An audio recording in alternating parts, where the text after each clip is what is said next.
Erim eng ko'p mani nima uchun urishlarini sizlarga video davomida tushuntirib o'tib ketaman. Ishga chiqdim, shunaqa krasotalarni ko'rib kayfiyatim yaxshi. Shunday qarasam, yerda 2 bo'lak non yotibdi-ku. Prям odam yuradigan trotuarda-da. Voy ko'rnamaklari deb shunaqa jahlim chiqdi. Urush paytlari, aynan shu Sankt-Peterburgda blokada paytlari, даже bular kalamushlargacha yeyishgan. Odamlar och qolgandan ishib o'lishgan hamda. Non ushog'iga zor bo'lgan. Hozirga kelib shunaqa yerlarda non yotadi. Endi bilmayman, yerga tashlaganini maqsadi qushlar yeydi deydimi? Qushlar shunaqa katta kipishday nonni qanday yeydi? Sal bo'lib ham bermaganda. Bugun menda 2 ta zakaz bor edi. Tezdagina ishlab keldim.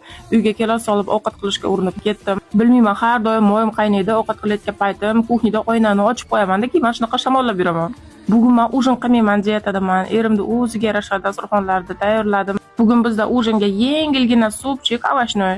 Erimni chaqirishim bilan voydod qayerdan ufurib kelibdi deb srazu ustlariga sportifkani kiyib 4 soat gapirdi. Sen shunaqa moyin qaynaydi deb. Astagina gapdan qochib srazu uylarda borka qilishga tushib ketdim. Uyda ishi tugamaydi borku. Qarasam uzum olib kelgan ekan, paket bilan shunday xolodilnikka qo'yib qo'yishgan. Astagina idishlarga chiroyli qilib bo'shatib qo'ydim. Do'stlar, обязательно like, подписка bosib qo'yinglar.